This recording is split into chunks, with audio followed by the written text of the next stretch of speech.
Bonsoir à tous, merci de nous retrouver donc en direct pour cette troisième livraison d'appel sur le continent, sur Afrique Média Télévision. Ce soir, nous prenons la direction du Niger. On vous l'a dit, le climat social est de plus en plus tendu. Des manifestations n'ont pu finir pour s'opposer justement à la politique mise en place par le président Mohamed Bazoum depuis sa prise de pouvoir, avec notamment la montée de l'insécurité. Plusieurs voix s'élèvent pour demander notamment le départ de ce dernier pour un retour justement à la normale. Plusieurs analystes s'accordent à dire que les indicateurs sont certainement réunis pour un autre soulèvement populaire du côté donc du Sahel en vue de changer la donne. On en parle notamment dans le cadre de cette édition d'appel sur le continent avec nos invités, mais surtout avec vous, très chers téléspectateurs, puisque vous êtes partie prenante d'ailleurs de ce grand programme.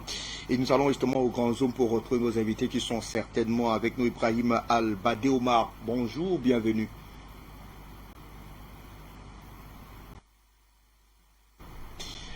Très cher Omar. Bonjour à Afrique Média, bonjour à la famille pour l'honneur. Allez, merci. Allô. Oui, nous vous recevons, Serge Hussein, très cher ami Omar. Nous restons avec vous pour planter notamment le décor de cette actualité et on vous posera cette question d'entrée. Comment se porte votre pays, le Niger, et des pressions notamment sur cette manif annoncée le 30 janvier dernier du côté du Niger?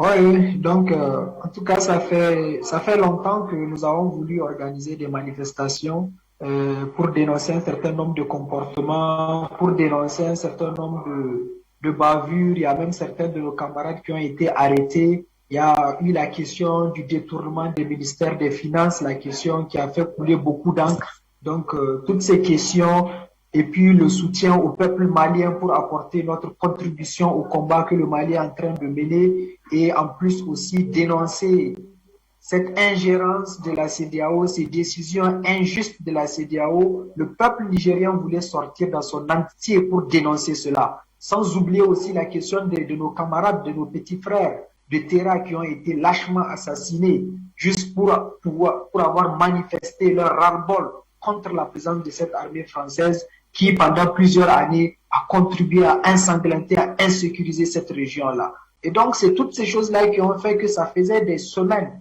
que le peuple voulait sortir, la société civile voulait manifester, mais nous voulons faire cela dans un cadre légal. Voilà pourquoi il y a eu plusieurs demandes qui ont été déposées afin de permettre aux Nigériens de manifester. Ce qui fut le cas le 30 janvier dernier. Nous avons déposé cette demande de manifestation et ça a été accordé. Parce que bien la demande de manifestation du 30 janvier a eu une rencontre de la société civile avec le président de la République, M. Mohamed Bazoum, qui a promis d'autoriser, de laisser les libertés, de laisser le peuple s'exprimer. Mais grande fut notre surprise, à quelques jours seulement de cette grande manifestation, une note est sortie pour empêcher, pour bloquer encore cette manifestation. Nonobstant cela, il y a quelques populations qui sont sorties, bien qu'on a empêché au peuple de se rassembler. Les différentes artères ont été envahies par des forces de l'ordre par centaines. On a bloqué les différents endroits afin d'empêcher au peuple de se regrouper parce que les populations voulaient se regrouper au niveau, n'est-ce pas, de la place Pumo afin de marcher vers la place de la concertation. Mais ils ont bloqué les différentes artères avec des centaines de policiers un peu partout et les gens ont été dispersés, les gens ont été gazés, le peuple n'a pas pu se rassembler pour faire cette grande manifestation-là. Donc voilà vraiment le problème dans lequel nous sommes. On empêche au peuple de s'exprimer. Nous les disons de laisser le peuple s'exprimer librement. Parce que si nous empêche les voies d'action démocratique, nous allons passer à d'autres types de méthodes et ça ne va pas arranger en tout cas ces élites-là. Et vraiment, c'est ce que nous tenons à dire à leur endroit. Et nous sommes en train de nous organiser parce que nous avons constaté pour l'instant, il y a un problème d'organisation au niveau du Niger. C'est ce que nous sommes en train de travailler pour mettre en place une bonne organisation, pour nous inspirer du combat de nos frères du Mali, du combat de nos frères du Burkina. Nous sommes dans les réflexions, nous sommes dans les préparatifs et nous espérons que dans les jours à venir, le combat va aller de plus belle. Je vous remercie. Retrouver Ngouché pour son mot d'entrée. Est-ce que, tel que l'on est parti, vous avez finalement l'impression que le gouvernement va donc fléchir face à ces demandes de manifestation que vous semblez formuler depuis un moment, du moins depuis le début de l'année 2022? Ah oui, bon, en tout cas, pour l'instant, nous voyons que le gouvernement reste, il reste de marbre par rapport à ces demandes-là. Et comme l'a dit John Fitzgerald Kennedy, tout celui qui empêche les révolutions pacifiques n'aura pas le choix que de subir les révolutions violentes. Donc nous nous disons à l'endroit de ce gouvernement de laisser le peuple s'exprimer librement, d'écouter ce peuple. Il n'est pas encore trop tard. Certes, nous savons qu'il y a eu des manipulations, il y a eu un certain nombre de choses qui ont été faites, mais il n'est jamais trop tard pour bien agir.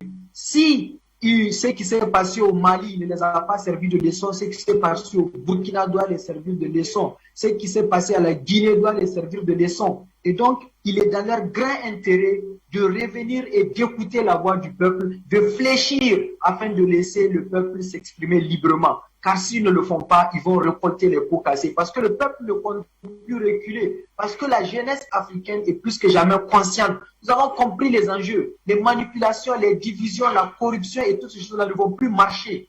Et donc, il est meilleur pour eux, d'ailleurs, comme Machiavel les avait recommandé, de chercher cette plus grande forteresse-là, qui est l'amour de leur peuple. Parce que tant qu'ils perdent l'amour de leur peuple, ils doivent savoir qu'il y a cette épée de Damoclès-là des militaires qui pèse sur leur tête et que ces militaires-là peuvent agir à tout moment. Et donc, il est préférable pour eux de revenir écouter leur peuple afin qu'ensemble, on puisse relever les défis du moment. Nul ne peut arrêter la marche du temps. Nul ne peut arrêter la marche du temps. Le moment est venu pour l'Afrique de se libérer. Et nous voyons que même en France, il y a des combats, il y a des dénonciations, il y a des députés à l'Assemblée française qui dénoncent, qui condamnent ce que leur gouvernement est en train de faire. Et donc, il est meilleur de pouvoir revenir à de meilleurs sentiments. S'ils ne fléchissent pas, le peuple va s'assumer et ils ne pourront pas arrêter cette marche de l'histoire. J'ai très cher ami Ibrahim Omar, on va juste prendre votre voisin cette fois-là, Nguchi Béanzé, qui nous retrouve dans le cadre de cette réflexion autour de l'actualité brûlante du côté du Niger. Très cher ami, bon après-midi, on vous retrouve effectivement pour cette actualité au Mali. On a écouté avec beaucoup d'intérêt Omar tout à l'heure qui nous a effectivement fait mention de la volonté notamment de cette société civile, notamment de tenter de rééditer, s'il en était possible, l'exploit justement malien, mais surtout burkinabé, au vu notamment des griefs retenus par ces derniers contre effectivement le régime de Mohamed Bazoum. Bienvenue très cher ami Béanzin. Quelle analyse portez-vous notamment autour de cette démarche menée depuis un moment notamment par cette société civile nigérienne? Salutations chers journalistes, salutations à la communauté, salutations au peuple africain et au peuple du monde et surtout les téléspectateurs d'Afrique Média qui nous regardent en ce moment. Je pense que le frère au Niger vient de faire un peu le tour et je vais juste appuyer en disant que effectivement pour compléter ce soulèvement populaire qui se déclenche en ce moment un peu partout sur le continent, surtout dans les pays où le franc CFA circule, il faut que Bazoum puisse être le suivant. Oui, il faut que Bazoum démissionne ou le peuple le poussera ou le peuple le fera. Mais si le peuple n'arrive pas à le faire, alors nous appelons les militaires patriotes dignes, pas les militaires qui seront, articulés et manipulés par l'impérialisme, par la France, mais les militaires patriotes comme au Mali. Si il en existe au Niger, alors nous les appelons à prendre leurs responsabilités. C'est maintenant qu'il faut le faire, c'est maintenant qu'il faut rentrer dans l'histoire, parce que un pays qui n'accepte pas que la population puisse manifester pacifiquement, ce n'est pas normal. Manifester est un droit constitutionnel. Et quand on vient à interdire au peuple de manifester, alors nous estimons que ce président n'est pas pour le peuple, mais travaille pour les usuriers internationaux. Et c'est pour cela, je vais dire encore que Bazoum et Macron, si vous prenez Bazoum c'est l'élève, Macron c'est le maître, mais les deux, c'est les mêmes personnes. Bazoum et Macron travaillent pour les mêmes personnes, c'est-à-dire pour l'oligarchie financière, pour ce système qui est là pour maintenir le peuple dans la soumission. Ici en France, Macron empêche le peuple de manifester. Macron tue les Français quand les Français sont dehors pour dénoncer sa politique qui n'arrange pas le peuple français. Au Niger, Bazoum fait la même chose. Donc, il n'y a pas de différence entre Bazoum et Macron. Mais surtout, le frère, il a dit, il y a eu des morts au Niger. Et nous ne devons pas oublier nos morts, nos martyrs, parce que l'armée française n'a pas hésité, l'armée d'occupation française n'a pas hésité à tuer des enfants, des pauvres au Niger, parce que ces personnes manifestaient pour dénoncer leur présence. Donc, il ne faut pas oublier ces morts. Il ne faut pas oublier la mémoire de nos martyrs. Ça, c'est très important. Parce que si Bazoum n'a rien fait, c'est parce que Bazoum est complice. Bazoum fait partie des commanditaires de la mort de ces martyrs au Niger qui sont tombés sous les balles de l'armée d'occupation française. Donc, Bazoum doit rendre des comptes au peuple, à la population. Et de notre côté, nous observons en ce moment, ces derniers jours, qu'il y a beaucoup d'allers-retours des avions des forces spéciales françaises entre Paris et Niger et Niamey. Donc, c'est des vols que nous observons en ce moment. Par exemple, il y a 2 jours, il y a un vol qui est parti de Paris pour Niamey. Arrivé sur Niamey, on voit que pendant 2 heures, l'avion des forces spéciales françaises tournait au-dessus de l'aéroport avant de se poser 2 heures après. Sûrement peut-être parce qu'ils attendaient qu'il fasse nuit pour débarquer les personnes qui se trouvent dedans. Et nous avons reçu aussi des informations, si le camarade peut nous confirmer, qu'il y a des forces spéciales qui sont logées apparemment dans des hôtels en plein capital de Niamey. Normalement, ces forces spéciales ne dorment pas dans les hôtels, mais si on les loge à l'hôtel, c'est forcément parce que l'oligarchie, le système, l'impérialiste français commence à trembler et pense sûrement que le peuple ne va pas tarder à renverser Bazoum. Donc nous appelons à une manifestation populaire. Nous appelons le peuple à se lever parce que c'est le moment. Et s'il y a des patriotes militaires, de les soutenir, de les appuyer. Comprendre véritablement ces griefs retenus contre le président Mohamed Bazoum. Est-ce davantage sa politique ou alors sa collision avec notamment l'Élysée qui semble davantage agacer le peuple nigérien? Mais c'est tout simplement sa gestion catastrophique du pays, parce que moi je le dis et je l'assume. Bazoum pratique une politique terroriste sur le peuple nigérien parce que lui-même étant terroriste.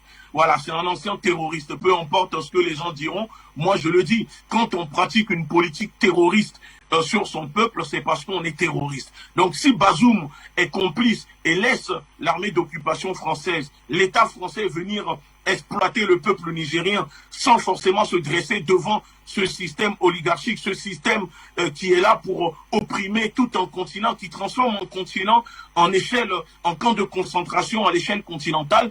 Bazoum, dans ce cas-là, est complice. Donc, quand il est complice de ceux qui font du mal au peuple africain, on ne peut pas l'épargner. Bazoum est un endocolon et on ne peut pas avoir pitié, on ne peut pas dire que les endocolons sont victimes ou pas parce qu'ils sont complices. C'est un endocolon et il doit répondre de cela devant le peuple. Et donc pour cela, il doit démissionner. Et s'il ne veut pas démissionner, alors il va se faire renverser. C'est tout. Il aura beau mettre ses militaires autour de lui, ramener les forces spéciales. Quand son jour viendra, il va tomber et c'est comme ça. On vous retrouve, ça fait moins d'1 an effectivement que le président Mohamed Bazoum a pris les rênes de ce pays-là après avoir exercé plusieurs fonctions assez particulières, notamment dans ce gouvernement. Comment a-t-on fait pour en arriver justement là? Quels sont, et cette question je l'ai posée tout à l'heure à Ngotsui, je vous la pose, quels sont les griefs qui sont davantage retenus contre le président Bazoum par cette société civile? Est-ce davantage son incompétence, on va le dire, à véritablement phagocyter notamment ce terrorisme qui est assez galopant, ou alors sa collision plus ou moins vue avec notamment les forces de l'Élysée qui gênent davantage notamment cette classe nigérienne aujourd'hui? Oui, au fait, vous savez, il y a une très grande instabilité au fait au Niger jusque-là, parce que après les élections dernières, l'opposition jusque-là n'a pas reconnu la victoire de M. Bazoum. Jusque-là, l'opposition nigérienne est en train de dénoncer que Bazoum est un usurpateur et qu'il n'a pas gagné ces élections-là. Et actuellement, l'opposition, rien que le 1er février, il y a eu au niveau de la cour d'appel de l'UMOA, de la CEDEAO plutôt, jusque-là, c'est une affaire qui est devant la justice. Normalement, le délibéré est censé sortir le 31 mai prochain. Donc, pour vous dire qu'il y a une fissure de la classe politique nigérienne, ça c'est au niveau des politiciens. Deuxièmement, au niveau de la société civile, il y a plusieurs reproches qui ont été faites depuis la gestion de M. Mohamed Issoufou. Il y a eu beaucoup de problèmes, l'opposition a dénoncé beaucoup de comportements. Il y a eu même des membres de la société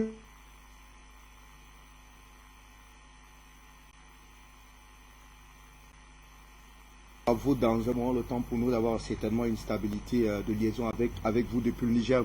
Alors très cher ami Béhanzin, est-ce qu'on a aujourd'hui les indicateurs qui ont justement fait déclencher ces mouvements révolutionnaires au Mali et principalement au Burkina, puisque l'interrogation ce soir elle est visible pour tous. Est-ce que le Niger va échapper notamment à ce mouvement de révolution populaire? Est-ce que les indicateurs que l'on a certainement que vous allez bien préciser, vus au Mali, au Burkina, sont également présents aujourd'hui pour faire effectivement allégeance notamment à une révolution populaire au Niger?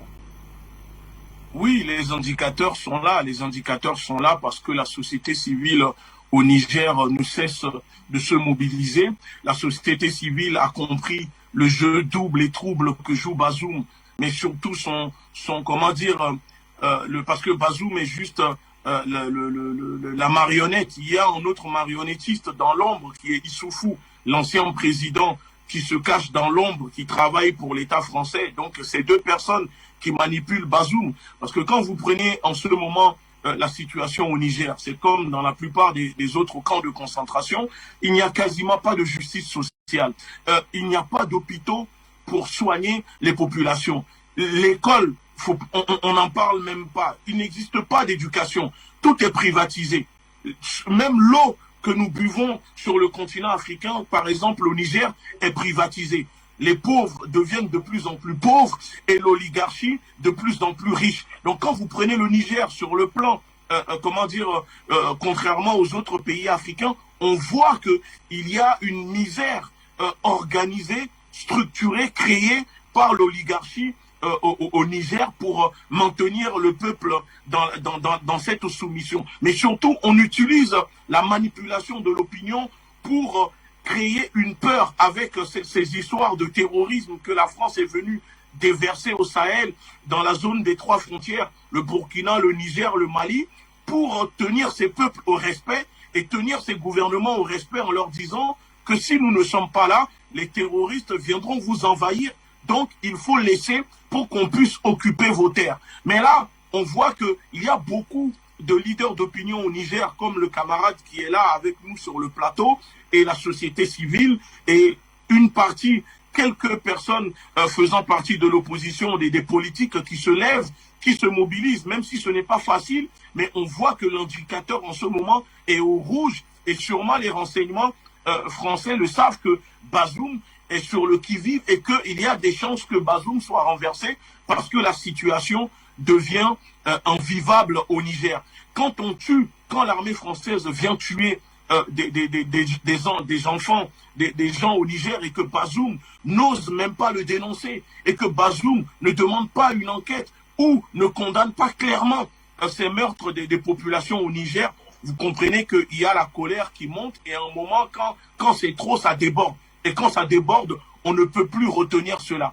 Parce que cette révolution populaire va balayer tous les endocolons qui sont là pour servir les intérêts de l'impérialisme, qui sont là, qui ne veulent pas, être au service de leur peuple. Si les présidents africains de ces pays entendants n'ont rien à se reprocher, alors ils n'ont pas à avoir la crainte du peuple, de la population. Les présidents qui sont dans la crainte, qui ont peur de leur population, c'est des présidents qui savent qu'ils ne travaillent pas pour le peuple, mais travaillent pour l'ennemi du peuple. Donc les présidents qui n'ont rien à se reprocher, il n'y a pas de problème à avoir la panique au sein de leur présidence. Mais ceux qui sont dans la panique en ce moment, ceux qui ne dorment plus dans leur palais, comme les négriers, les terroristes comme Bazoum, c'est ceux qui savent qu'il y a un problème et que le peuple ne va pas tarder à les renverser, et nous disons le pouvoir au peuple.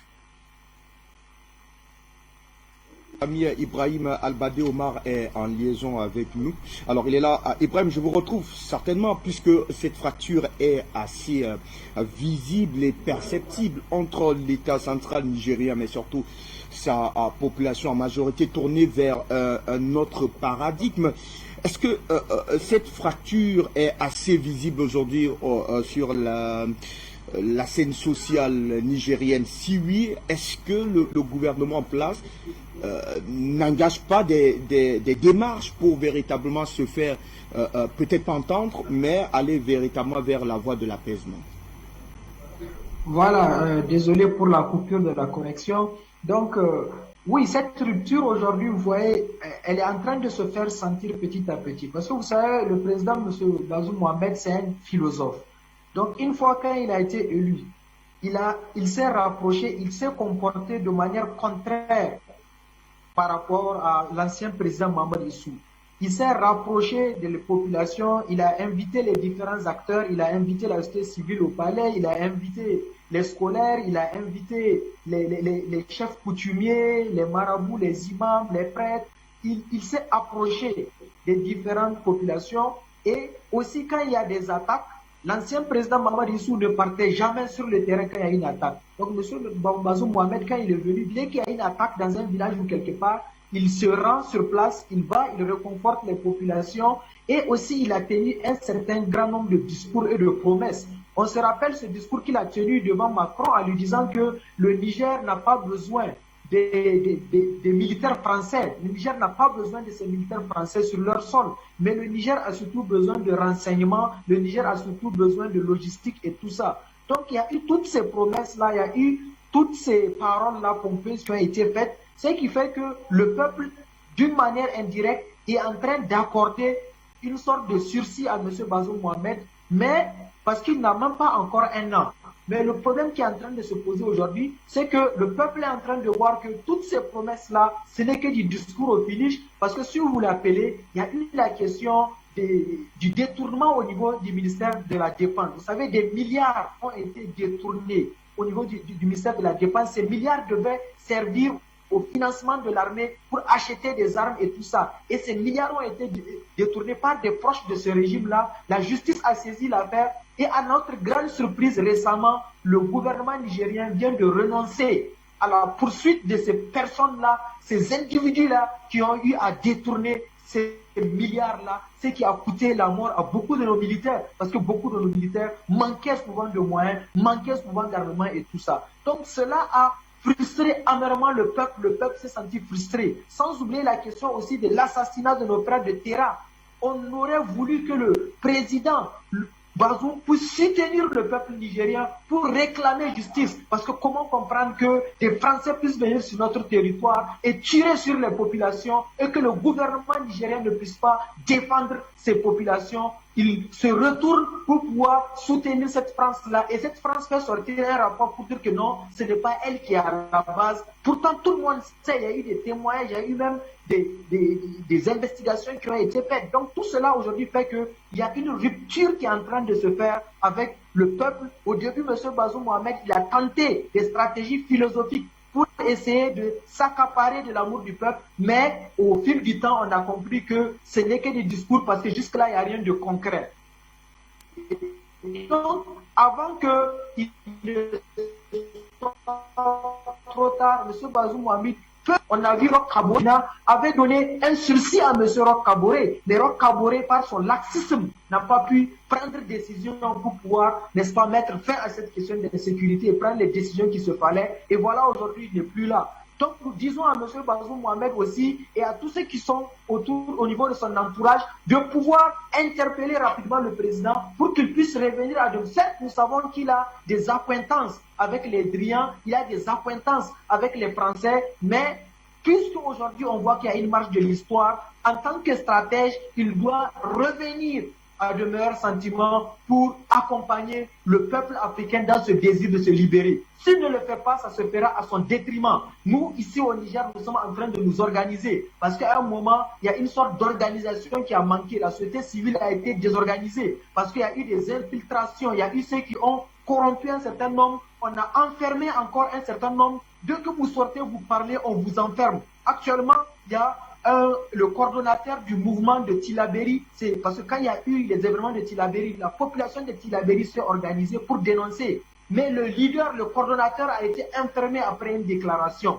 Donc tout ça pour vous dire qu'on est en train de brimer, on est en train d'empêcher le peuple de s'exprimer. Et donc la seule issue qui reste au peuple, c'est le peuple de s'organiser. C'est ce que nous sommes en train de faire, nous sommes en train de nous préparer, nous sommes en train de nous organiser pour que si ils ne reviennent pas à de leurs sentiments, nous allons les dégager au moment opportun. Au cas contraire, nous disons aussi que s'ils ne le font pas, ce qui se passe ailleurs doit les servir de leçon. Parce que vous savez, ce qui bloque un peu les choses, peut-être la question des coups d'État pour revenir pour le cas du Niger. Vous savez, le Niger est l'un des pays qui a connu le plus de coups d'État en Afrique.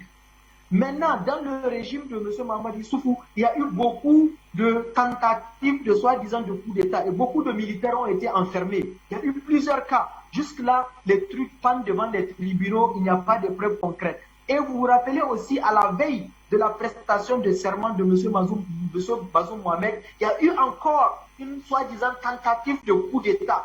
Là aussi, des personnes ont été arrêtées et tout ça. Donc, on comprend bien qu'ils ont eu toujours peur de ce truc de coup d'État-là et ils ont toujours fomenté des choses pour pouvoir peut-être enfermer les militaires ou pouvoir bloquer un certain nombre de patriotes qui peut-être ils savent que peuvent les empêcher d'accomplir leur agenda macabre. Et donc nous disons qu'à partir de là, il reste à la population de pouvoir s'organiser parce que quand le peuple se met debout, personne ne peut l'arrêter. Et c'est ce que nous sommes en train de faire, nous sommes en train de nous organiser, nous sommes en train de nous préparer, ils n'ont qu'à nous enfermer, ils n'ont qu'à nous embastiller, ils n'ont qu'à nous assassiner, ils n'ont qu'à faire tout ce qu'ils peuvent faire. Les peuples africains sont réveillés, c'est ça qui nous satisfait aujourd'hui, parce que nous avons le soutien de partout. Nous avons aussi des combattants de partout aujourd'hui qui sont en train de nous accompagner, et ça nous donne de l'espoir. Et nous savons que le Niger ne peut aussi échapper à cette marche de l'histoire. Donc il ne reste qu'à ces politiciens-là qui sont aujourd'hui à la tête de ce pays, soit de revenir et de revenir pour accomplir la volonté des peuples africains, de rompre avec cette question de ce CFA, de réclamer de meilleures redevances pour nos ressources minières et tout ça, et d'exiger aussi le départ de ces militaires-là, parce que lui-même, M. Bazoum l'a dit, ils n'ont pas besoin, il l'a dit en face de Macron, des militaires français sur le sol nigérien. Alors, qu'est-ce qu'ils font encore ici? Donc, M. Bazoum doit prendre une décision courageuse. S'il ne prend pas cette décision courageuse, le peuple va sortir et prendre cette décision courageuse. Ça, nous disons cela. Et donc, il a intérêt à comprendre cela, à revenir à de meilleurs sentiments. Par rapport à l'information aussi que notre frère Eguiti a donnée, oui, nous avons eu écho de ça aussi. Il paraît que les différents hôtels de Niamey ont été pris, n'est-ce pas, par des militaires, par des mercenaires. Ça, nous avons aussi reçu cette information, nous sommes en train de la vérifier. Tout ça, ça montre qu'il y a une sorte de peur qui est en train de se, il y a une sorte de psychose, et ça, vraiment, ça ne présage pas bonne chose. Parce que vous imaginez, le Niger est le dernier bastion. Et nous savons que la France va user de toute son énergie. Ils vont utiliser toutes leurs méthodes, tout ce qu'il faut faire, ils vont utiliser. Parce que s'ils perdent le Niger, ils savent que c'est fini. Et aujourd'hui, ils veulent se servir du Niger pour pouvoir continuer leur pratique de déstabilisation et d'insécurisation. Ça, nous disons que le peuple nigérien doit se réveiller. Le peuple nigérien doit savoir qu'il fait face à l'histoire. De la même manière que tous les peuples africains se sont réveillés, le Niger aussi doit se réveiller. Et nous allons nous réveiller, Inch'Allah, nous allons relever les défis. Je vous remercie. On ira justement certainement faire un tour standard. Et Ibrahim Omar, dans ce combat, on a plus ou moins l'impression que vous êtes abandonné par l'opposition nigérienne. Que dit-elle finalement de tout ce qui est justement reproché aujourd'hui à la politique de Mohamed Bazoum? L'opposition, au fait, vous savez, toujours dans cette opposition, il y a ceux qui font double jeu. Il y a ceux qui sont avec le gouvernement, il y a ceux qui complotent avec le gouvernement, il y a ceux qui prennent les billets de banque du gouvernement, ceux qui font un double jeu. Donc, il y a cette partie de l'opposition. Et l'autre partie de l'opposition, le leader, par exemple, M. Maman Ousmane, qui, selon lui, c'est lui qui a gagné les élections, lui, il est en train d'utiliser, selon lui, les voies légales. Pour l'instant, il est au niveau des tribunaux de la CEDEAO. Il pense qu'au niveau de la CEDEAO, il va avoir gain de cause. Donc, nous, voilà un peu l'opposition dans sa majorité n'est pas en train de soutenir le peuple, n'est pas en train de dénoncer, n'est-ce pas, ce départ des forces militaires françaises, parce que vous savez aussi, parmi ces opposants, il y a ceux qui collaborent avec la France, il y a ceux qui font double jeu, ils font tout avec la France, ils tiennent des discours, mais nous savons qu'ils ont des maisons en France, ils ont des soutiens en France et tout cela. Donc nous ne pouvons pas compter sur eux. Et donc cette opposition, vraiment aujourd'hui, son attitude est décevante parce qu'on n'est pas en train de la sentir, on n'est pas en train de la sentir dans ce combat-là panafricain qui est en train de se faire. On a vu beaucoup de leaders politiques au niveau du Sénégal, les Sonko et autres, ils se sont organisés, ils ont apporté leur soutien, ils ont organisé une grande manifestation. Mais au niveau de l'opposition nigérienne, on constate un silence. On constate qu'ils ne sont pas en train de pouvoir apporter véritablement leur soutien. Ils ne demandent pas à ce qu'il y ait des manifestations. Il n'y a que la société civile et même pas la grande partie de la société civile, parce que même dans la société civile, c'est juste quelques membres de la société civile. Et donc, il y a un sérieux problème, je vous dis. C'est ce que nous devons faire. Il y a un travail de réveil, de sensibilisation qui est en train de se faire. Il y a une jeunesse aujourd'hui qui est en train de mener ce combat et je pense que c'est cette jeunesse-là qui va être le déclic pour ce changement. Parce qu'il faut le dire aussi, la grande partie de la société civile, elle est composée par beaucoup d'anciens. Il y a beaucoup d'anciens, des anciens qui ont duré, c'est eux qui sont à la tête. Et ce qui fait qu'il y a une frange de la jeunesse aujourd'hui qui ne croit pas totalement à ces acteurs de la société civile. Donc, il y a une sorte de rupture un peu à plusieurs niveaux. Alors, on n'a pas le choix, on doit s'organiser, on doit s'unir. Parce que si on ne s'unit pas, certes, il y a des lacunes au niveau de tout un chacun, que ce soit ceux de l'opposition, ceux de la société civile et ceux même du pouvoir. Le peuple doit s'organiser, on doit s'unir tous ensemble pour mener ce combat, pour relever ce défi historique. On doit faire taire nos guéguerres. Parce que c'est notre pays qui est menacé, c'est notre pays aujourd'hui qui est au bord de l'effondrement et de la destruction. Il est grand temps que l'on mette de côté nos guéguerres, nos petites bisbilles, et que l'on puisse tous, main dans la main, sortir comme un seul peuple pour revendiquer notre souveraineté, pour revendiquer la fin de ces attaques-là sur notre pays, pour revendiquer en tout cas le retour, n'est-ce pas, de nos richesses dans nos pays, se libérer de ces CFA et travailler ensemble pour un Niger grand et une Afrique émergente. C'est ça vraiment l'objectif de ce siècle-là. Cher ami Ngouchi Béanzin, est-ce qu'on peut davantage repréciser les enjeux, notamment pour la France de maintenir, on va dire, le Niger sous son aile davantage. Omar a tenté de survoler un tout petit peu cela. Est-ce qu'on peut repréciser davantage les enjeux autour, notamment du contrôle de cet État-là, le Niger, par la France? Oui, la France veut absolument maintenir le contrôle au Niger parce que ça permet en quelque sorte aux forces spéciales, par exemple, de mener des missions clandestines dans la zone des 3 frontières.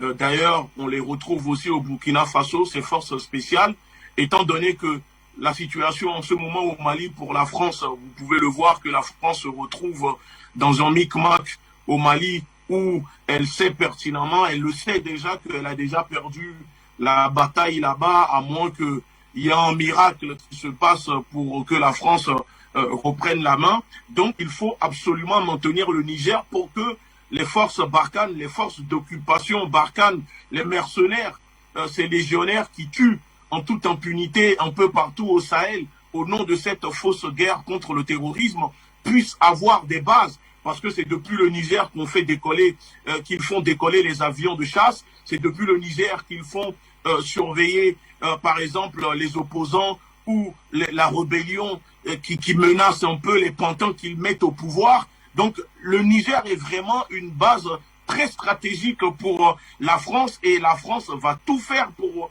conserver cela. C'est pour ça que quand on regarde bien, elle appuie Bazoum, elle soutient Bazoum, la France soutient Bazoum dans ses œuvres contre le peuple nigérien. Parce que vous savez, pour la France, il est vital, il est urgent de domestiquer, si je peux dire comme cela, le peuple africain au Niger, parce que ça permettra à la France de soumettre la société civile, de soumettre l'ensemble des populations à sa politique d'exploitation, à sa politique meurtrière, sa politique nationale sur le peuple africain au Niger. Parce que si le Niger tombe, les forces Barkhane, l'armée d'occupation française n'aura plus le choix que sûrement de rentrer en France ou de trouver un autre pays. Étant donné que le Sahel est très stratégique pour eux sur le terme géopolitique et géostratégique, elle va tout faire pour conserver. Parce que regardez bien,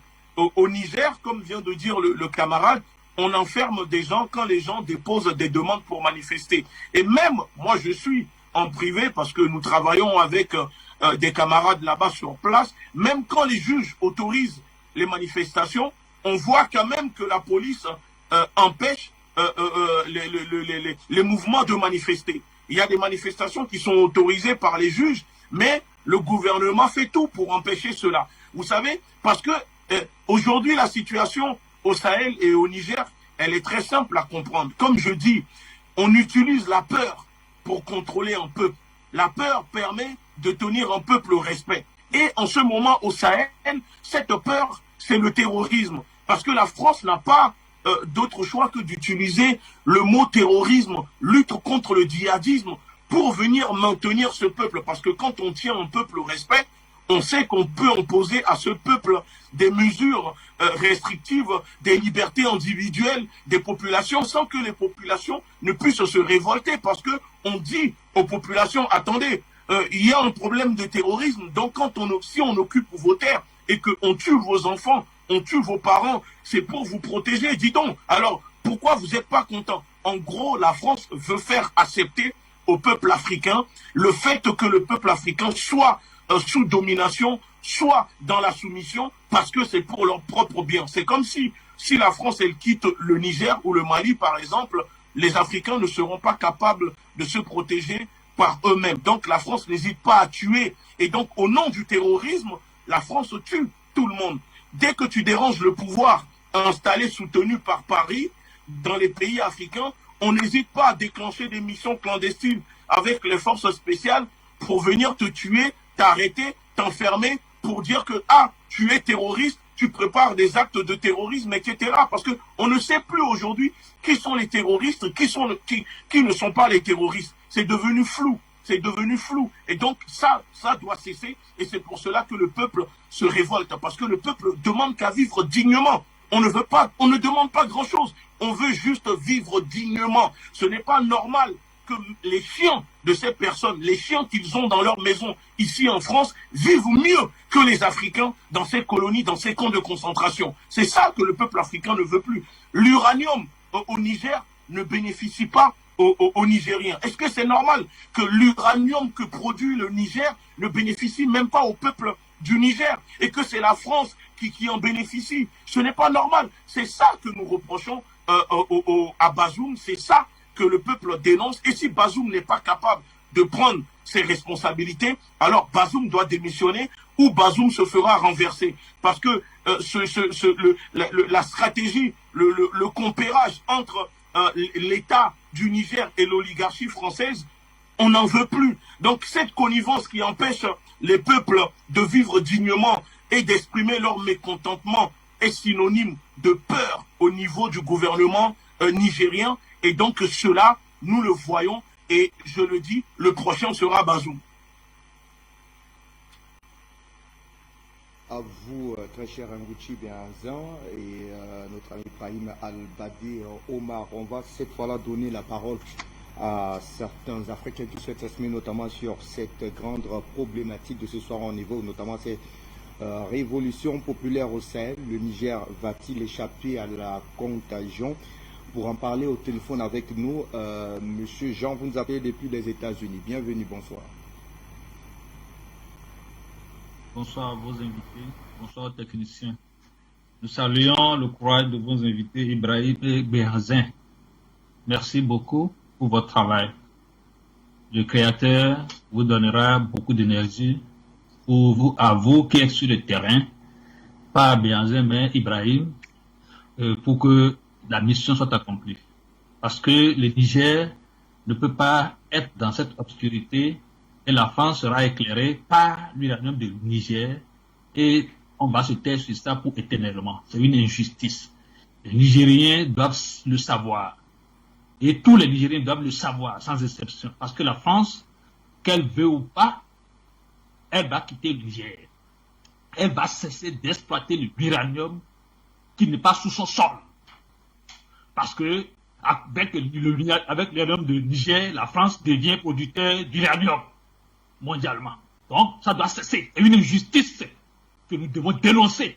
Bazoum doit dénoncer cela, quel que soit les millions qu'on lui donne en France et sa console, ils doivent cesser cela. Alors, Ibrahim, nous vous encourageons, ne soyez pas découragés, jamais, parce que c'est une lutte divine. C'est une lutte divine contre l'injustice française occidentale. Alors, pour cela, nous lançons un appel aux hommes d'armes de se méfier pour ne pas être manipulés par les Américains et les Français. Parce que nous le savons très bien. Voilà le groupe qui impose par la force l'injustice comme droit. Alors, les francs-maçons nigériens, nous vous lançons un appel. Nous vous lançons un appel. Lucifer n'est pas plus fort que le Dieu créateur, l'univers.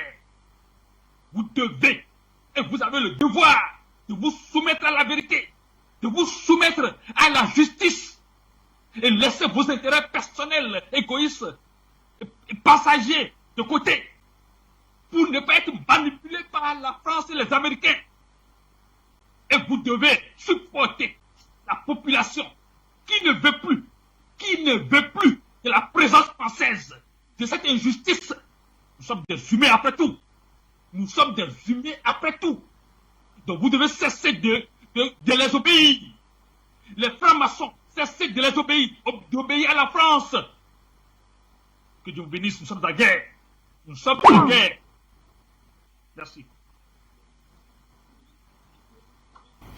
C'est nous qui vous remercions, M. Jean, pour votre contribution. M. Kwebo nous appelle de je ne sais où, en tout cas il est au téléphone. Bonsoir, bienvenue.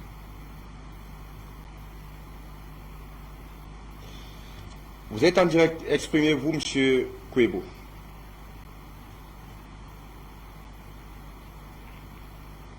Nous l'avons perdu, nous prenons une autre direction. Bonsoir, bienvenue.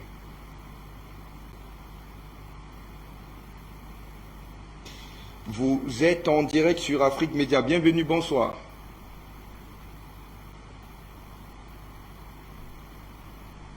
Allô? Vous êtes en direct, nous vous écoutons. Bonsoir. Allô?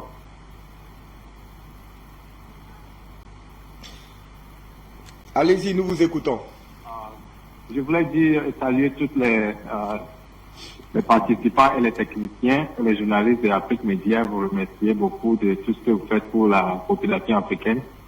Et moi, je sais qu'il y a beaucoup d'idées qui viennent. Et je suis sûrement que ce que je vais aussi énumérer, il y a beaucoup qui l'ont énuméré, mais je vais juste revenir sur deux points. Et ceci va à l'encontre de tous les Africains. Et je crois qu'il y a deux choses que nous devons pas. La base de tout ce qui se passe en Afrique se repose sur deux choses. Et que nous, les Africains, nous devons voir ça. La première chose, c'est que nous devons savoir que nous ne sommes pas inférieurs aux Blancs. Ou bien l'Africain n'est pas inférieur à l'Américain ou à aucun peuple dans ce monde. On est tous égaux. Et donc nous devons stopper ou bien arrêter de nous considérer comme inférieurs aux autres peuples. Et deuxièmement, il faut que nous nous unissons.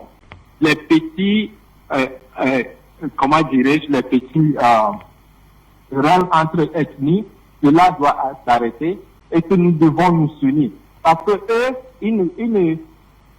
ils s'unissent contre nous. Vous allez voir, même les Américains et les Russes ne s'entendent pas, mais si vous allez dans l'espace, vous verrez un Américain, vous verrez un Russe, vous verrez un Chinois, mais pas d'Africains. Donc nous aussi, nous devons nous unir en tant qu'Africains. Il n'y a pas un Africain de Burkina, il n'y a pas un Africain du Togo, il n'y a pas un Africain ghanéen. Nous devons nous unir.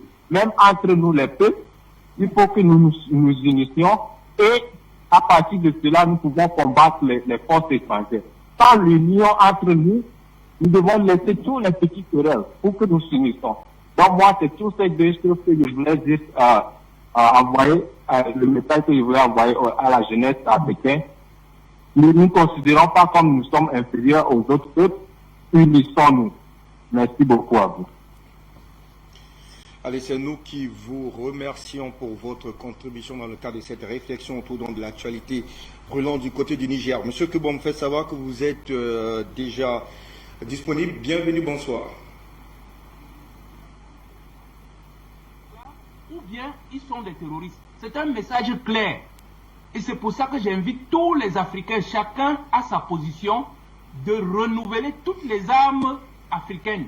Que ce soit des lance-pierres, que ce soit des machettes, préparons-nous. Parce que ces gens-là, ils ont décidé qu'ils vont nous remettre à l'esclavage. Et nous n'avons pas d'autre choix que de nous battre.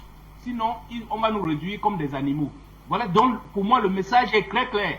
Il faut combattre tous ces gens-là avec leurs représentants, leurs chefs d'État qui sont là à se pavaner sans comprendre tout le danger qui est en train de nous entourer. Voilà ce que je te dis, monsieur Dom. Merci. C'est nous qui vous remercions très cher. Monsieur, on prend cette fois la direction de l'Allemagne pour retrouver cet appelant qui nous retrouve. Bachir, bonsoir, bienvenue. Allez-y Bachir, vous êtes en direct. Alors, bonsoir.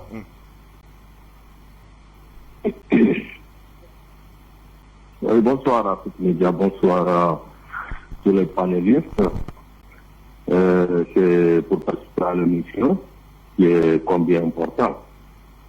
J'aimerais saluer tous les auditeurs d'Afrique Média.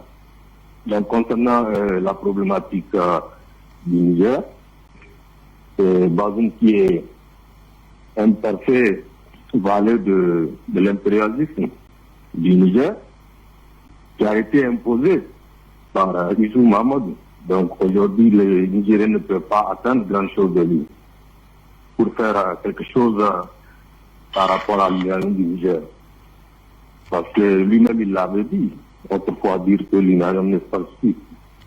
Même pas à 5% au niveau du budget national. Mais pourtant, arrivé, vous ne pouvez rien faire.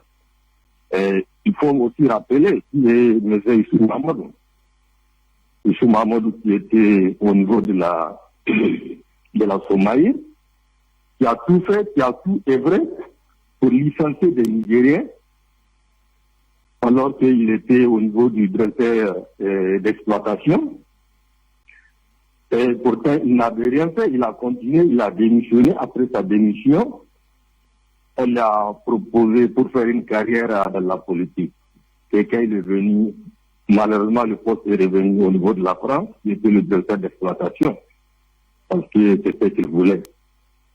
Donc, c'est pour dire qu'il faut que les Nigériens eux-mêmes s'organisent avec une classe de société civile qui est vraiment organisée pour défendre la patrie. Parce qu'aujourd'hui, les politiciens à l'heure actuelle du Niger, ils sont tous sous l'emprise de colonial. Donc, ils ne peuvent pas libérer ces pays-là. Ils ne peuvent pas. Donc, c'est de voir une jeune génération vraiment soucieux de l'avenir du pays, qui sont motivés à apporter un changement dans le processus du progrès du pays. Aujourd'hui, le pays, il faut aller voir. À Arlit, où l'uranium est exploité, aujourd'hui, l'endroit ressemble à un calvaire. Les gens vivent dans la pauvreté, ils n'ont même pas d'électricité. Les femmes accouchent dans le noir. Mais pourtant, qu'est-ce qu'ils ont fait pour améliorer les conditions de vie? Aujourd'hui, ils veulent même abandonner ce qu'ils ont fait comme dégâts, tout ce qui est écologique. Maintenant, comment il faut maintenant restaurer tout ce qui est dégâts qui a été effectué. Donc, tout ça là, c'est des problèmes. Et aujourd'hui, on ne voit pas quel est le politicien qui vient ouvertement pour parler de tout ce qui est de garderie qui est en train de faire au niveau de l'exploitation de l'uranium au Niger. Donc vraiment, c'est un grand problème. On ne peut pas attendre que ces politiciens-là puissent faire quoi que ce soit. Maintenant, il appartient à la jeunesse, il appartient à ceux qui sont soucieux du devenir du pays de s'organiser pour pouvoir apporter une réponse claire, pour apporter un changement au niveau de la gestion, pour apporter un changement au niveau de l'uranium qui ne profite guère à ces pays-là. Donc, c'est juste pour passer à l'émission. Je vous remercie. À la prochaine fois. Afrique Média, le monde sur nous. Monsieur, pour votre contribution dans le cadre de cette actualité, on va rester très certainement au standard pour prendre ce dernier appel avant de retrouver nos amis Abadé Omar, mais surtout Béanzin. Au standard, bonsoir.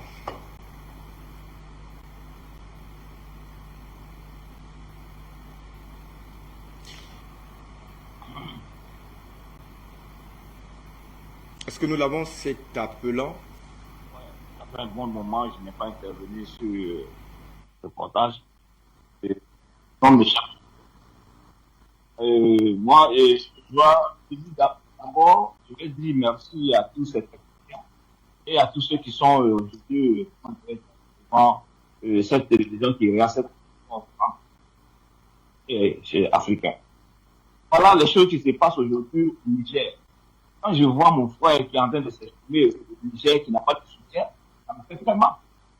Si ceux mêmes qui doivent vous soutenir, il faut que vous dirigez maintenant, vous faites appel aux présidents qui vous soutiennent. Si vous ne faites pas confiance à ces politiciens qui sont là, à ces opposants qui sont là, faites appel, comment dirais-je, aux soldats pour qu'ils viennent à votre secours. Parce que quand je vois des jeunes qui sont en train de se battre, et puis il n'y a personne autour de vous, et je pense que ce que vous faites n'a pas aller loin.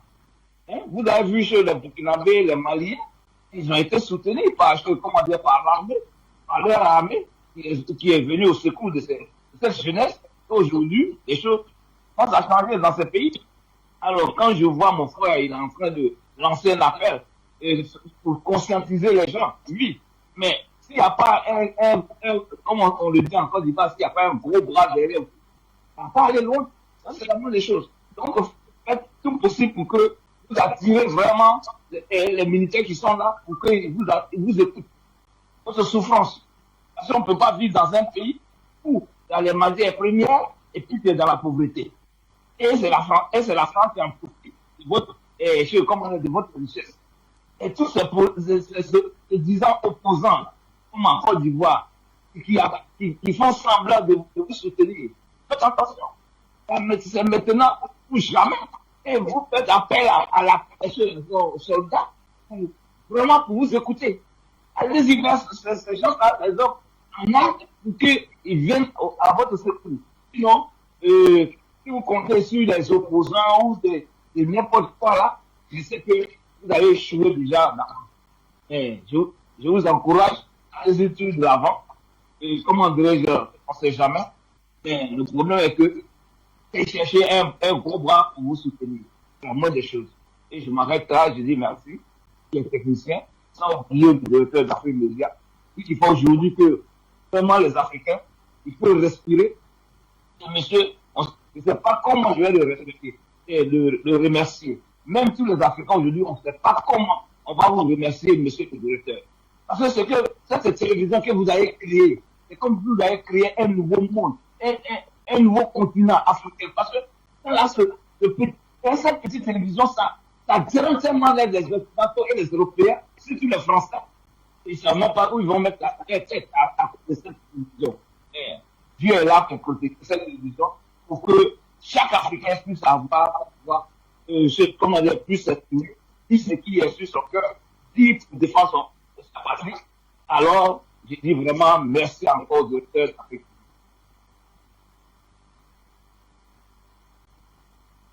Contribution combien importante dans le cadre de l'édification des masses africaines sur le véritable combat, celui de la libération pure et simple de notre continent. On va revenir avec notamment nos deux invités qui sont avec nous depuis quasiment 17h30. Ibrahim Albadé Omar depuis justement le Niger. Et je vous retrouve très cher ami pour rester en foi avec notamment l'intitulé de notre programme qu'on va d'ailleurs avoir en image dans un court moment. Et cette question, je l'ai posée il y a un moment à notre ami Béanzin pour tenter de comprendre quels sont est-ce que les éléments sont remplis aujourd'hui, est-ce que les conditions sont remplies aujourd'hui effectivement pour une révolution populaire telle que l'on a vécu au Mali et au Burkina Faso. Est-ce que la coupe est pleine, très cher Omar? répondre honnêtement à votre question, jusque-là, comme je vous l'ai dit dans mes différentes interventions, il y a un travail qui doit être fait encore. Parce que, vous savez, la France, elle a fait beaucoup de mal à notre pays. Ça fait des années que la France a siroté et entretenu la majorité des politiciens du Niger. Et pire encore, il y a beaucoup de la société civile aujourd'hui qui sont financés par cette même France-là. Il y a beaucoup qui ont reçu des prix et qui, dont leur financement vient de la France. Donc, ce qui fait que depuis des années, prenez même le combat de l'uranium, pendant des années, il y a eu certains qui ont dénoncé. Moi, j'ai été jusqu'à Arlit, j'ai vu la situation des populations à Arlit. Arlit a été détruite, la faune et la flore, tout est détruit. On a laissé les populations avec seulement les radiations, les gens sont malades. Moi, j'ai vécu avec des frères qui souffrent toujours, qui sont toujours malades. Et aujourd'hui, Arlit est saccagé. Les gens arrivent à peine à joindre les deux bouts. Tout ça pour vous dire les difficultés et personne ne parle, personne ne dénonce parce que la France a créé les conditions de siroter la majorité des personnes qui peuvent parler.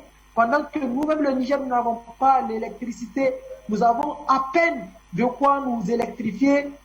La France profite de notre uranium et donc tout ça, ça nous fait mal.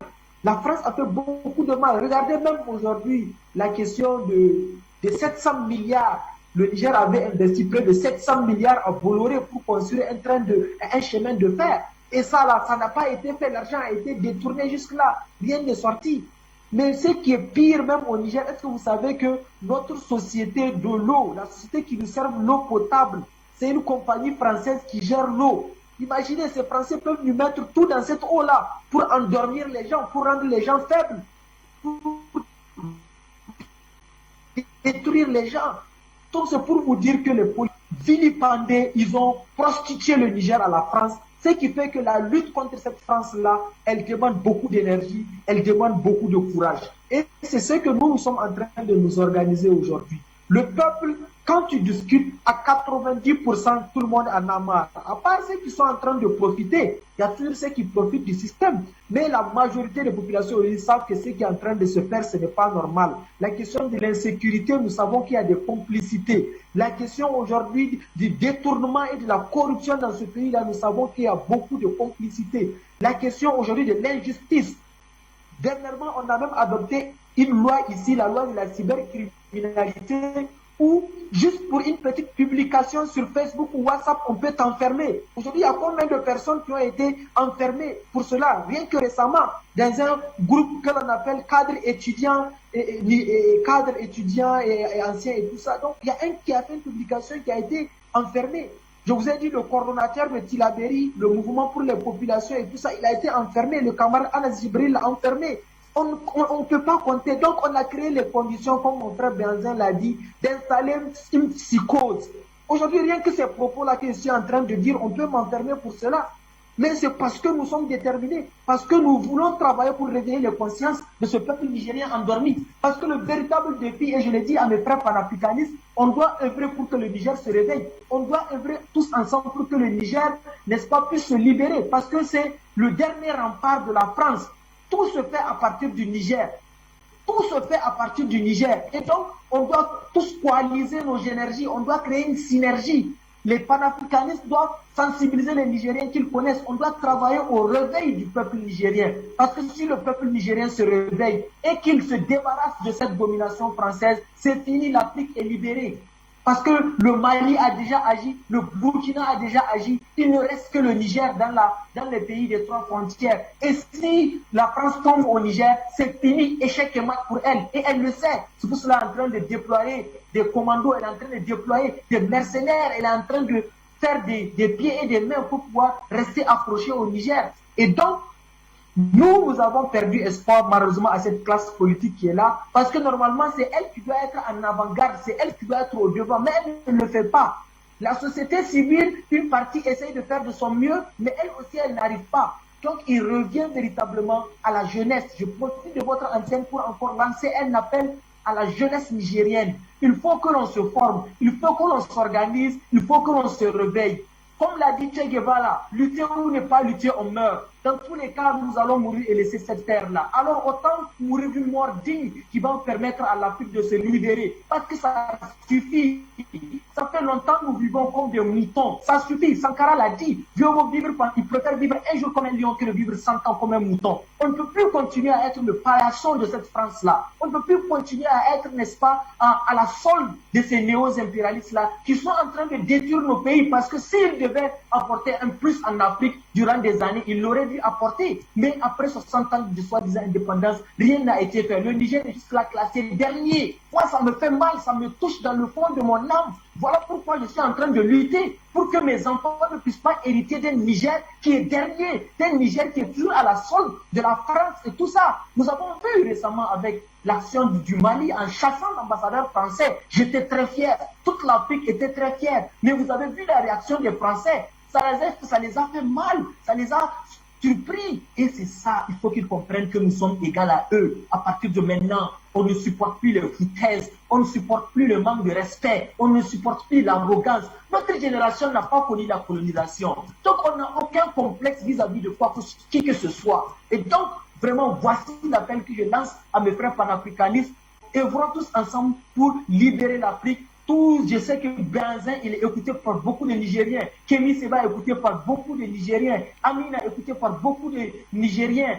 Ben le cerveau. Que tous ces panafricanistes-là puissent faire converger leur énergie vers le Niger. Que l'on contribue à réveiller le Niger. Que l'on soutienne la jeunesse nigérienne. Et je vous dis, dans peu de temps, cette jeunesse aussi peut se réveiller. Parce que le Niger, il y a une population très très jeune. C'est ça l'avantage. Certes, on est dernier au monde au niveau du classement de l'IDH, mais au niveau de la population, le Niger est le premier en termes de natalité et en termes de jeunesse. Ce qui fait qu'il y a une jeunesse qui est là aujourd'hui, qui est désœuvrée. Il y a une jeunesse qui est là, qui n'a pas accès au savoir. Dans nos écoles, nous n'avons rien, nous n'avons même pas de classes. Récemment, est-ce que vous savez que beaucoup de Nigériens ont été brûlés, des jeunes Nigériens brûlés parce qu'ils étudient dans des classes en paillotte.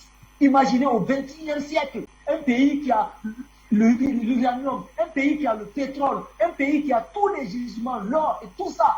Et on vient aujourd'hui, on vit dans la précarité, dans la souffrance. Donc vraiment, nous lançons un appel à l'ensemble de la jeunesse nigérienne de se réveiller. Et quand le combat va se débuter, que personne ne reste dans sa maison. Parce que chacun pense que quelqu'un va venir faire le combat à sa place. Non, le changement que tu cherches là doit commencer par toi. Il faut que chacun incarne ce changement. Il faut que chacun donne de son mieux. Il faut que chacun apporte sa brique à l'édifice. C'est comme ça que nous allons libérer le peuple nigérien. C'est comme ça que nous allons libérer l'Afrique entière. Donc vraiment, voici le combat dans lequel nous sommes. Et nous avons espoir. Nous avons foi. Il n'y a aucun doute. Nous savons que nous allons réussir. L'Afrique, nous continuons le combat. Afrique Média est là. Beaucoup de médias sont là. Les réseaux sociaux sont là. L'espoir est permis. L'espoir est donc permis, très cher Ibrahim Albadé Omar. Très cher Béazon, nous vous retrouvons notamment davantage autour de cette actualité. Ibrahim Albadé Omar a d'ailleurs bien fait de mentionner tout à l'heure qu'on a vécu plusieurs coups d'État depuis d'ailleurs l'accession à l'indépendance du pays en 1960, en tout cas ces indépendances factices, de façade, comme qui dirait. Et le premier d'ailleurs coup d'État ayant eu lieu en 1974, c'est-à-dire 14 ans après notamment ces indépendances de façade-là, et plusieurs tentatives de coup d'État. Est-ce qu'aujourd'hui le mouvement qui est naissant au sein de la classe sociale nigérienne est tout différent de ce qu'a connu le pays jusqu'ici, très cher ami? Le monde évolue et tout ce qu'il y a autour de nous aussi évolue. Vous voyez, si vous semez le maïs va pousser et ne restera pas au même niveau. Donc, ce qui se fait aujourd'hui, c'est une continuité de ce qui se faisait peut-être avant, mais avec une version améliorée, où on a pris note des erreurs du passé, de ce qu'il faut faire et de ce qu'il ne fallait pas faire. Donc, moi, je dis que il y a une nouvelle génération aujourd'hui plus formée, plus consciente, et qui continue à se former, surtout sur le plan idéologique.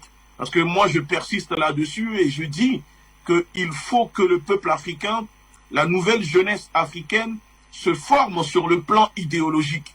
Vous voyez? Parce que quelqu'un qui n'est pas formé idéologiquement aura du mal à décrypter, à comprendre le monde dans sa réalité et dans sa globalité. Donc moi, quand je vois ce qui se fait en ce moment au Niger, parce que je parle avec énormément d'acteurs, énormément de leaders comme le camarade ici sur le plateau, il y en a plein au Niger qui font un travail magnifique sur le terrain, qui essayent de sensibiliser, même si ce n'est pas facile. Et c'est pour ça que nous, qui sommes aussi dans la diaspora, qui sommes écoutés, nous prêtons notre voix aussi et nous mettons notre voix à disposition pour appuyer, pour propager cette lutte que nous sommes en train de faire. Vous savez, on peut aussi rester dans notre coin et jouir du bien matériel et ne pas parler ou ne pas prendre le risque du tout. Mais nous avons décidé de prendre le risque de le faire parce que cela contribue à faire évoluer la lutte que nous sommes en train de faire. Et ce qui se passe au Niger est très grave parce que le camarade vient de le dire et je vais appuyer là-dessus. Vous allez au Niger, la population n'a même pas accès à l'électricité.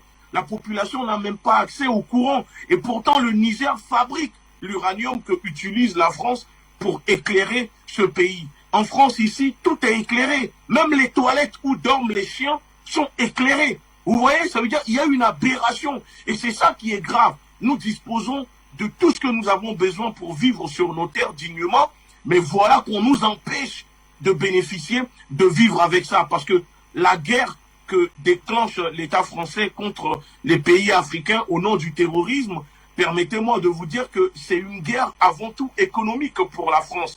Vous voyez, les empires impérialistes sont toujours présents et se propagent au nom des mêmes valeurs qu'ils ont déjà utilisées dans le passé, c'est-à-dire de civilisation, démocratisation, paix, etc. C'est les mêmes stratégies qu'ils utilisent pour venir s'accaparer de nos richesses. Donc, ce que réclame et ce que fait aujourd'hui la nouvelle génération, nous avons la chance d'avoir les médias comme Afrique Média, nous avons la chance d'avoir les réseaux sociaux, d'avoir des moyens de communication qui n'existaient pas peut-être il y a 15 ou 20 ans en arrière. Donc ça nous permet aussi d'être dans une lutte hybride, dans cette guerre cognitive que l'impérialisme menait contre le peuple africain. Nous sommes en train de retourner les choses, comment dire, contre eux. Et donc l'agressivité de l'impérialisme de l'État français en ce moment ne doit pas nous étonner. Il faut à un moment que nous soyons capables, moi j'invite la communauté panafricaine, les leaders panafricains à être, de dire à la nouvelle génération consciente d'être dans une radicalité. Il faut qu'on radicalise notre lutte. Notre lutte doit se radicaliser parce qu'en face de nous, il y a des personnes qui pratiquent une politique de prédation, qui sont dans une agressivité, dans une férocité, qui n'hésitent pas à tuer pour protéger leurs descendants qui arriveront ici 2060. Donc, en face des personnes comme ça, nous devons radicaliser notre lutte. Et ceux qui ne veulent pas radicaliser leur lutte, c'est leur problème. Mais soyez-en sûrs que vous soyez modérés, radicaux ou pas, l'impérialisme, si vous les dérangez, ils vous tueront quand même. Malcolm X était radical, Martin Luther King était modéré, ça n'a pas empêché à l'ennemi de les tuer tous les deux. Vous comprenez? Donc ce n'est plus un problème que tu sois modéré ou radical, mais en face des personnes qui nous agressent, on doit s'adapter. Et si on a compris cela, alors je pense qu'on peut équilibrer la balance. Et le peuple au Niger doit commencer à réclamer une alliance en partenariat avec des pays comme la Russie, le Venezuela, Cuba, etc. en termes de renseignement. C'est ça qu'il faut poser. Et surtout une justice sociale pour équilibrer la balance. Vous, Nguchi Béhanzan, on va certainement sortir de cette émission. Et je voudrais singulièrement là vous permettre de réagir autour d'une question posée par une internaute que vous connaissez très bien, Amina Fofana, qui insiste d'ailleurs que à votre niveau de savoir notamment qu'est-ce que vous pensez notamment de la politique de Patrice Talon, lui également qui fait partie notamment de cette CEDEAO. La question est à vous, très cher ami Béhanzan. De savoir ce que je pense de la politique de Patrice Talon? Absolument. Moi, ce que je pense de la politique de Patrice Talon, c'est la même chose. Pour le moment, si Talon est contre le peuple, nous faisons partie de ces panafricanistes, d'ailleurs les rares panafricanistes qui dénonçons en ce moment le problème, par exemple, de coronavirus au Bénin, où le gouvernement de Talon oblige le peuple béninois à se faire vacciner contre leur gré, où il y a des vaccins empoisonnés pour le peuple béninois. Nous faisons partie de ceux qui dénoncent cette politique, là où d'autres panafricanistes qui résident là-bas, qui vivent là-bas, n'ont pas le courage d'affronter, de faire face à Patrice Talon. Donc moi, ce que je pense de Talon est tout simplement que si Talon ne fait pas bien les choses, alors Talon quittera le pouvoir. Sinon, le peuple béninois fera le travail de le dégager du pouvoir. Parce qu'il est hors de question que Talon tienne ou Talon soit là pour maintenir le peuple béninois dans la soumission. Mais sur le continent africain, je pense que Patrice Talon fait peut-être mieux que d'autres présidents comme Bazoum ou d'autres présidents dans les autres pays. Donc la question de la sœur Amina, j'aimerais vraiment lui retourner la même question pour qu'il puisse le poser à ses autres camarades panafricanistes qui vivent au Bénin de ce qu'ils pensent de la politique de Talon.